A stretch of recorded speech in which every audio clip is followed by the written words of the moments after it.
All right, guys, welcome into another PGA DFS live video. Got the Houston Open here for you. Pretty decent event we got going, and I will say, kind of got to get caught up on some of the news for this tournament, so let's get into that. So, there is some weird kind of news going on for this tournament, whether it was a par 72 or par 70. There were a couple of par 4s that they were thinking about turning into par 5s and whatnot, which would have stretched out the course a little bit more depending on how they wanted it to play. It does seem, I checked right before this, that is going to be a par 70. So just something for you guys. I did have par 5 scoring kind of up on the stat sheet just in case, which I'll probably take down now. But I did have that up just in case if it was going to play like that. But still, I do think driving distance is going to matter. So just kind of a little update there on the stat sheet. Just a pretty weird thing that we didn't have that information, and also kind of strange that there's going to be fans there at the tournament. Rory's probably sad that he's not there. He says he gets geared up for fans at the tournament. It's just one of those things. But overall, I am pretty excited for the Houston Open. It is kind of loaded. The field lineups are kind of easy to come by for this one. It's whether or not you have faith in the top end guys here. So do we have faith in Tony Finau? I actually do. I think he's my favorite play on the board this week. Brooks Koepka has the design the course narrative with him this week, where I'm sorry, designing a course is not automatically going to make you play better. So that's kind of a weird thing for me as well. I don't know. Terrell Hatton as well. The courses that Hatton has struggled at are these longer tracks. So driving distance kind of is the only reason to worry about Hatton. Otherwise, he'd be a top-end play. And I will say, just looking at Masters, I believe he's in the Masters, just real quick on the Masters, it's pretty easy to make a build there as well. But that was just a random side note. Hideki, I think, is a fine play. He typically plays better on tougher tracks. Victor Hovland should make the cut. Scotty Scheffler could easily top 10. Russell Henley is going to be chalky, and paying up for Russell Henley at that chalky at this price point is interesting, but it's a mistake that I'll probably make. Sanjay M, the best play on the board this week, which is just kind of crazy. He should make the cut. Adam Scott and Sergio, they're at fine price points. I don't know. This field and this tournament is just a lot of fun because there are a lot of outcomes that we can get this week, so it makes it fun for me. Didn't have any normal crazy questions at all that much this week. A lot of people are just there are a lot of great lineup paths that you can go with. Really, the most asked question was, are we going to go down with Adam Schenk and Matthew Naismith, Seb Straka? We're going to go with those guys, Bo Hasler, or are we going to do fair and balance? And really, that's just up to you guys. That's completely up to you guys. Lee Westwood is getting talked about for some reason. I did see that. I'm like, whoa, what's going on? I don't know. There's these plays each week that people like to just talk up, I guess, and they just become catchy. I don't get the price point of loving him either. It's just a weird one for me. I don't really know what's going on there with the love for Lee Westwood. So price point wise, let's just look at it. Let's just think about this logically, guys, here. So look at the better plays right around Lee Westwood's price point. Cameron Davis, James Hahn, Stuart Singh, Denny McCarthy, Emiliano Grillo can make an argument that Noren's a better play. Harold Varner, we know he's hit or miss, but GPP-wise, he's a better play. Taylor Gooch, he's a better play. Wyndham Clark, he's a better play. I could even make the argument that Kevin Streelman might be the better play. There's no logical path for anyone to get onto Lee Westwood, although I don't think he's a bad play. That's just kind of the week that we have. There's no reason to play him. I don't know. That's a little bit of a tangent there, but there's a lot of quality plays at price points, and that's kind of, I remember, what was it, 2 weeks ago, where it was the 7K range where I was like, man, this is loaded. There's 6 players down here that I think could go off and potentially win, and I think half of them finish in the top 10. So it's kind of the make or break point, and that obviously this week is this price point here. So I don't know, Lee Westwood to me, I don't know, he shouldn't be getting talked up just based on the plays in this price point range. That's pretty strange to me. So do we have any more questions coming in? I will say, Houston Open, I don't know if players are going to overlook that. I know that was a kind of a popular question as well for a lot of people. Is, are players going to overlook this because they got the Masters coming up? And just looking at the players that are in the field, I just don't really see that happening too much. Let's pull up Adam Scott here. I believe he had, let's see. Yeah, so he typically does like to play an event prior to a major, and he's been playing well. So I don't mind him as a play. Brooks, I think he just kind of had to play this tournament to get ready for the major as well. But I don't know, just too have a price point for me for him. Just a weird thought process there, and I do get it. It does make some of the players a little bit more risky, especially when we haven't seen them since the U.S. Open. It does make it tougher. Bo Hasler or Tom Hoagy. Tom Hoagy, let's see here. Might have to pull him up on my stat sheet. All right, I'll pull him up on DK, though. So, is it just like a cut-making thing there? I mean, the finishes at the Zozo and the CJ Cup, those weren't good finishes, but we can't really penalize him for that. No cut events, they're just kind of whatever if they don't play that well. I mean, he didn't play horribly. It was fine. Let's see. I'll pull him up here on the stat sheet.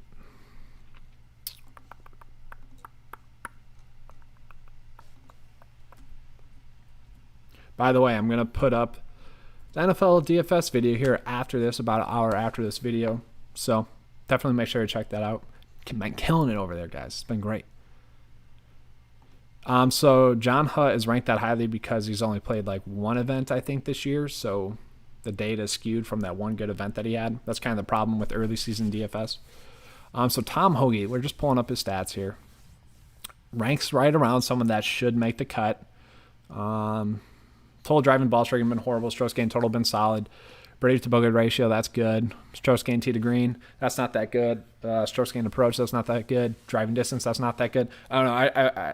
I'm definitely favoring Bo Hasler. I don't see really how we could logically fade Bo Hasler. I mean, it's PGA DFS, so yes, you want to kind of spread out your ownership. That's definitely what you want to do. But Hasler, he went to college in Texas, has played well in Texas, as we see. The Houston Open, yes, it's a different course, but like I said, I think that this course is going to play very similar to that one, or as similar as any other comp course we would use is going to play. So he played well there. Not the best stat fit as well, but he is like about 20 spots better stat fit wise as well. So I don't know, I'm favoring Bo Hasler a little bit. Yes, that is a $200 price increase, so might strap you a little bit. So yeah, I'll pull up John here. So a lot of people are kind of talking him up, and mostly it's because of his price point, and it's because of the skewed data that they're getting from him. That's why they're talking him up. I don't think it's something that we should ignore at all. Like, yeah, he played well in his first event of the year. That's great. You do want to see that. He had been playing well prior to that as well, but I don't know. It's tough to trust. It was an easy scoring course. We saw that. Took advantage of it, played well there, but his stats are really getting skewed by playing an easy course and making the cut there, and that's kind of why he's ranking out well. So Stewart Cink, yeah, Stewart Cink's a beast. I don't know how we don't go back to the well with Stewart Cink. So this is really the problem with this week because, yes, I love Stewart Cink as a play, but yes, there's 4 other quality options right around that price point. But for me, the one that makes the most sense, you just look at what he did last year, this year. Only missed 3 cuts last year, okay? That's phenomenal. This course fits up really well for his game as well. 3 of his last 4 finishes have been top 12 finishes. And, this one at the Shriners probably should have been. An 81 there was horrible. He was in contention heading into the weekend, and he lost. So, yeah, Stewart Cink definitely makes a ton of sense this week. If you want to fade him in favor of maybe James Hahn, Cameron Davis for a little bit more upside, you can. I don't think Stewart Cink is getting talked up that much, though, which was kind of surprising. Grillo, though, right there as well, I like a ton. So Grillo makes a ton of sense there as well.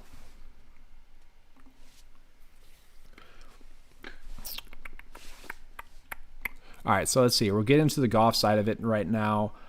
Houston Open bets, and then I'll probably talk about Masters a little bit there as well. Let's see. So I found it crazy that Russell Henley is 20-1 now, which to me is pretty shocking. How did he get there? honestly. Like, DraftKings pricing, and now he's the fourth best betting outright. So that, to me, is pretty telling that he's going to be chalky. You just look at that line movement. People are on him. People are talking him up. Obviously, DraftKings did a bad job pricing him based on his odds being 20-1. So it does make a ton of sense. I do like him a ton. But I'd rather just bet Tony Finau 18-1. I do think that this is going to be the event for him to win. Like that a ton. You could go with...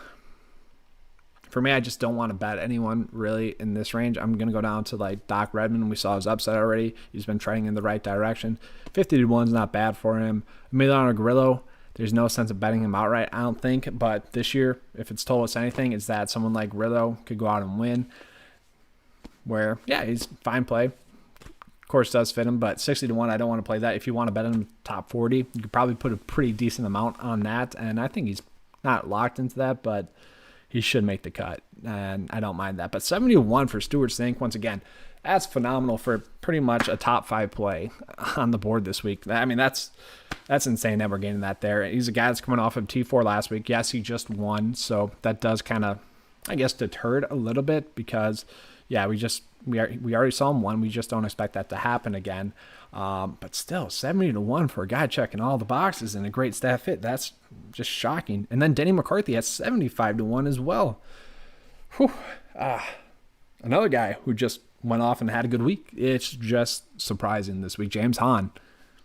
3 straight top 10 finishes, and we're getting him at 80-1. A great staff fit as well. Has played well in Texas courses as well. I don't know, guys. This is kind of just a crazy week. It's pretty wide open based on what Vegas is kind of telling us, and based on what the stats are saying. It's not really adding up. So I don't know. It's just strange that we're getting this great plays, whether on DraftKings or whether on Sportsbook. It's just phenomenal there. Any weather issues in this tournament? No, I don't really see any just yet. Typically, it does get pretty windy, so you do want to favor those guys that are a little bit more accurate, I guess, in the wind. You never know exactly how it's going to favor someone or not. There's been plenty of times personally where I'll play golf in the wind, absolutely suck, go back a different day, and I'm just playing the wind correctly. I don't know. Bursts of wind coming in and out. Yes, you do want to favor some players that are typically a little bit better in the wind. I guess I can pull those guys up real quick here. Let's see. So yeah, let's say if you're worried about the wind, which is fine. Grillo is a guy that typically does play well in the wind. Typically a phenomenal wind player. Strokes gain. What is it? Strokes gain windy conditions is what it is pretty much. So if you look at the tournaments that have been windy, he's one of the guys that are consistently gaining strokes on the field compared to his average. So I don't mind him. We'll go a little bit lower. Someone like, it hasn't happened recently, but this was during his kind of drought. Matthew Naismith has actually played a little bit better in windy conditions. We saw Lanto Griffin go out and win a tournament in windy conditions. He's one that typically plays better. Obviously Shane Lowry. Maybe that's why people are talking up Lee Westwood. Maybe that could be why they're favoring Lee Westwood a little bit. I don't know. McCarthy. So there's a lot of guys that you could say are due for right around a victory. McCarthy would be one of those guys for sure. Just been there a decent amount. And so what you want to look for is these guys that are playing great golf and are splashing upside every once in a while. So obviously he's shown that for the past few months now, playing great golf each and every week, and then pushing for a top 10 finish casually as well. So, yeah, I would agree that he is one of those guys that are due for a win. You just want to see those guys that have been playing good golf. Although this year, heck no, you don't want to do that at all. You don't want to. If a guy's been playing kind of poorly, you want to favor those guys this year. It's been insane. Heck, even Patrick Henley, when he won, he was playing kind of poorly. Like, especially in terms of Patrick Henley's golfing ability. Just a weird year for winners. It's been very strange. Like Brian Gay last week, I was like, hey, Brian Gay kind of does, statistically speaking, throughout his career, this would be a good course for him. Then I was looking at him more. I'm like, no, I can't do that. That's just a bad thought. Like, because he was playing horrible golf. And yeah, tournaments like that, he has typically played well at as well. But there's no logical reason to come up and say, yeah, Brian Gay is going to be a play this week. And that's been the theme of the year this year. When Stewart Cink won, I was like, hey, that might be an okay play, but I kind of had these rules in place that help me and help everyone else be on the best quality plays, most optimal plays each and every week, where you might miss out on someone that's a little bit hit or miss.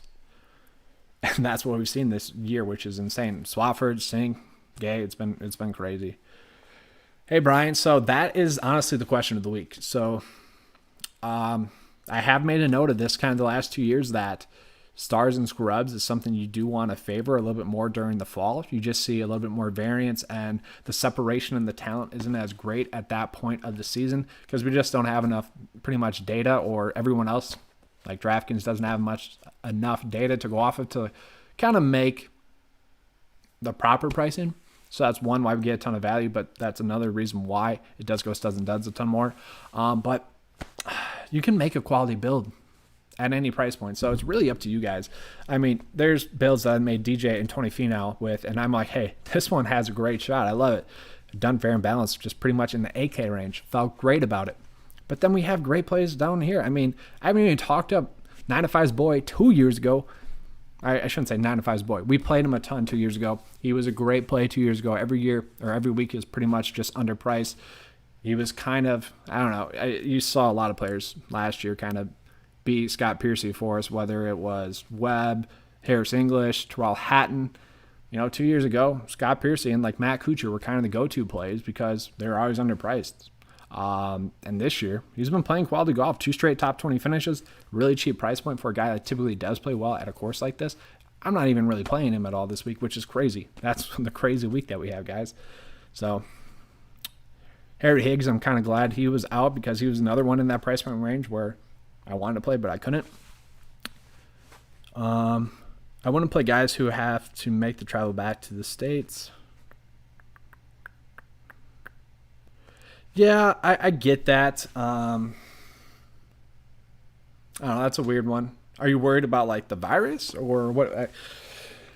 Because these, I don't know, these sorry. Whoa. Let's get that fixed. And now we messed it up. 1 second there.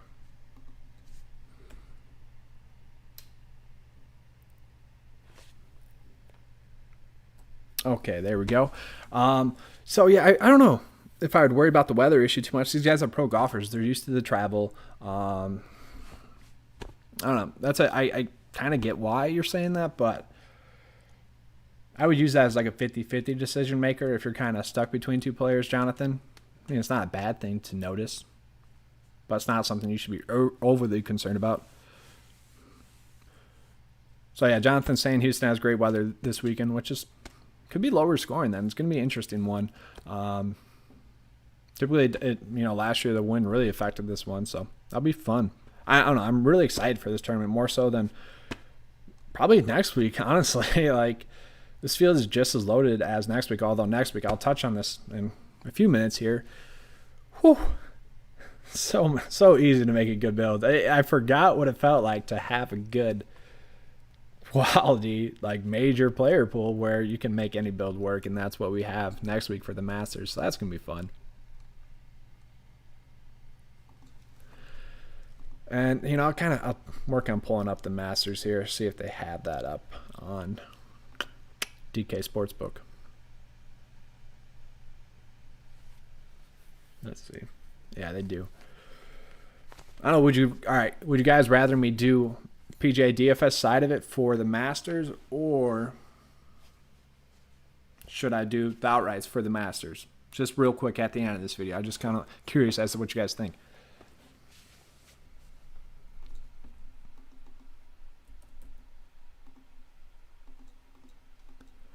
Got a question about going back to the well with David Hearn. You could do that. Not a bad play. Makes sense, honestly. I mean, he was much better suited for last week's course than he is this week's course. I'm really pissed off that Brian Gay and I forget who was in second place now.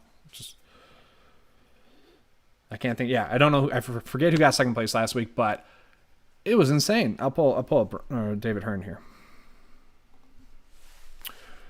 David Hearn was just those two plays on steroids last week. He was just a phenomenal play. He was those guys, golfers, but in much better form and a much better staff fit, and equally as good of like a career-wise outlook at that course, fit-wise.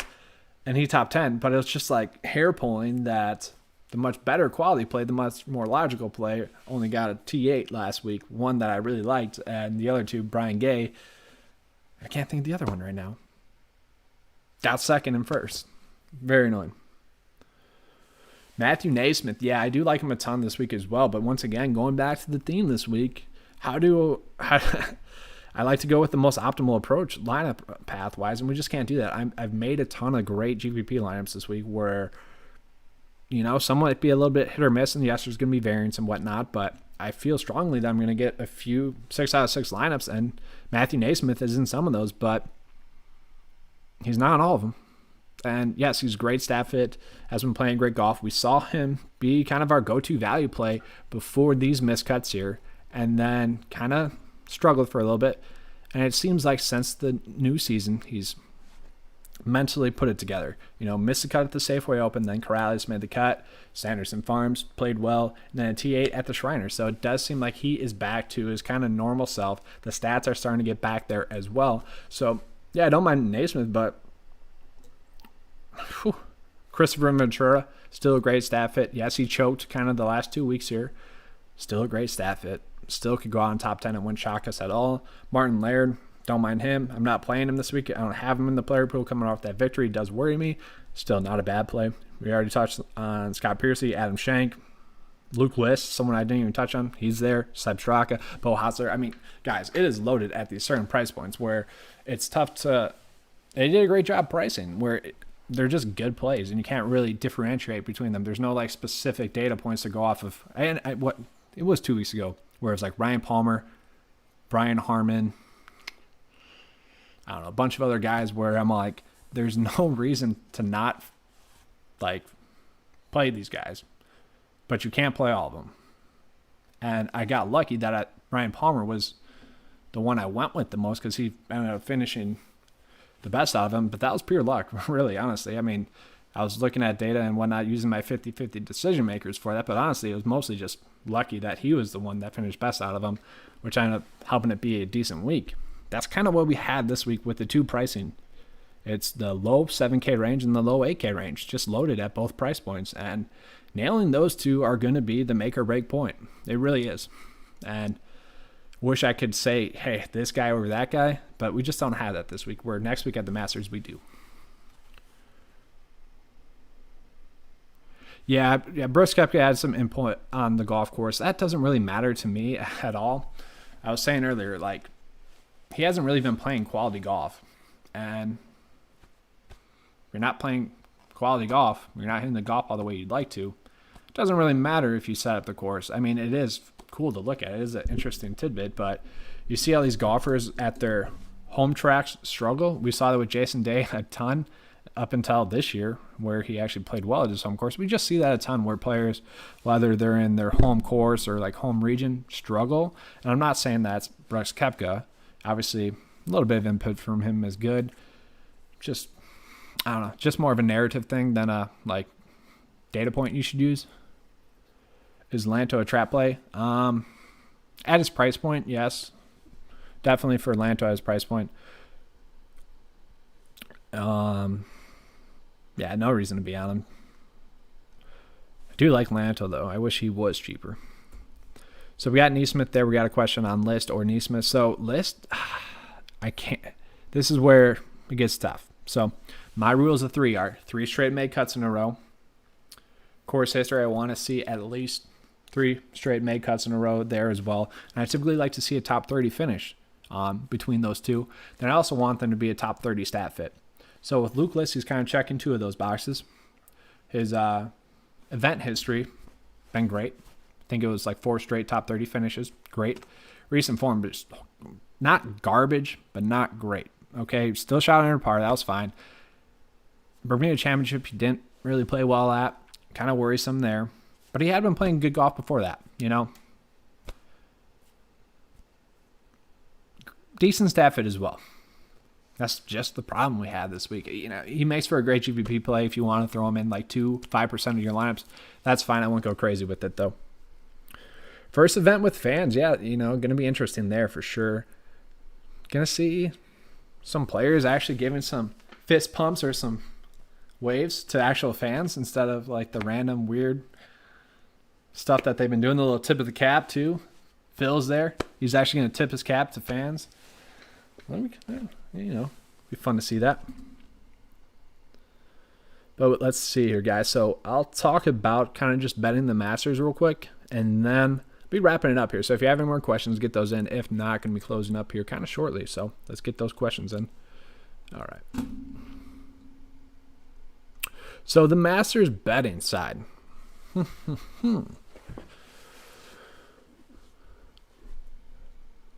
So kind of what stuck out to me, Webb Simpson, 28-1. His DraftKings pricing on PGA DFS, pretty cheap. You can make a lot of stuff work with that.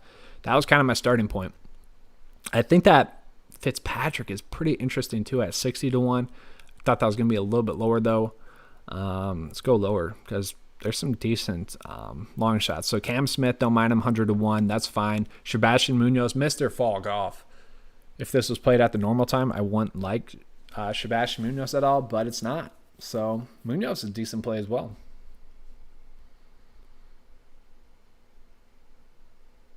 And then it's a decent course for Adam Hadwin, although he's just more of a cut maker. We've seen that a decent amount. Then after that, there's nothing that's too eye-popping, but DraftKings-wise, you can make some good builds. I'll tell you right now, Abraham Answer and Cam Smith, both really cheap.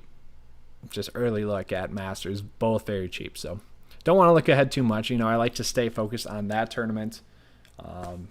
So just kind of early look for the Masters. Kind of a fun thing there. But yeah, so it looks like we don't have any questions here. I'll give it about one more minute and that'll be wrapping up. But definitely check out the NFL DFS video. I'm about to post that in about an hour here. Good stuff there. The whole year it's been really solid. Other than Jimmy G burning 9-5, 2 weeks on the main slate, been phenomenal. Been absolutely spot on. Jimmy G has kind of ruined a couple of weeks. Well, last week he actually didn't ruin it for me. But I know some of the people in 9-5 Nation, they had Jimmy G and just barely missed cashing by I think it was 2 or 4 points. And a lot of that was because Alvin Kamara had 9 catches and not 10 and 90. He was at 99 yards at one point, needed the 100-yard bonus.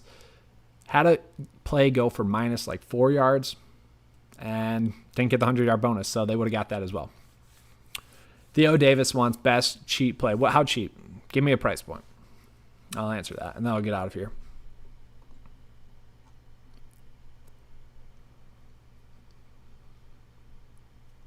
Because there's a bunch of cheap plays at the 7K price point. But if you want, I can go below 6.5. I'll just say Will Gordon. Will Gordon for me is that. You can go David Hearn. Don't mind him. But Will Gordon for me this week. Yeah, so Will Gordon would be that one for me. Just like his upside. Although Scott Harrington, he's fine. I think John Hutt would be fine. Although I think he's going to be a lot more higher owned than he should be. Scott Harrington is not going to be a great play. But you kind of look at... I'll pull him up actually real quick for you. So look what we've got with Scott Harrington. A 69 on the first round last week. Then an 80. 63. Then a 73. 70. And then a 75. 60. Oh, holy shoot. Lights out. Got to end the stream, guys. Just kidding. But look at that. 74, 65. Northern Trust. 60. No, what? Corrales, sorry. 65, 64. The consistency just needs to be there. Honestly, if he could pull off the Brian Gay, the Stewart Sink, the Hudson Swafford, it's a good course for his game. He could go off and pull off the, I'm in horrible form, but I'm going to go out and have a career week. Yeah, he could do that. But honestly, they're decent plays. I don't want to go down that low. Hearn, Harrington, Gordon, all fine plays. But that's all I have for you guys. Hope you enjoyed the video. Appreciate you guys coming in the live chat. Definitely make sure to be in the live chat on Sunday for NFL as well. That should be 10 a.m. to 11 Central, although I'll tweet that out if that's adjusted all like it did last week. I don't think it'll have to. But let's have a good Houston Open, and I will probably be producing a Masters core plays video a little bit earlier than I typically would. Probably will get that out on maybe tomorrow, most likely Friday though. So be on the lookout for that, guys. All right, thanks. Bye.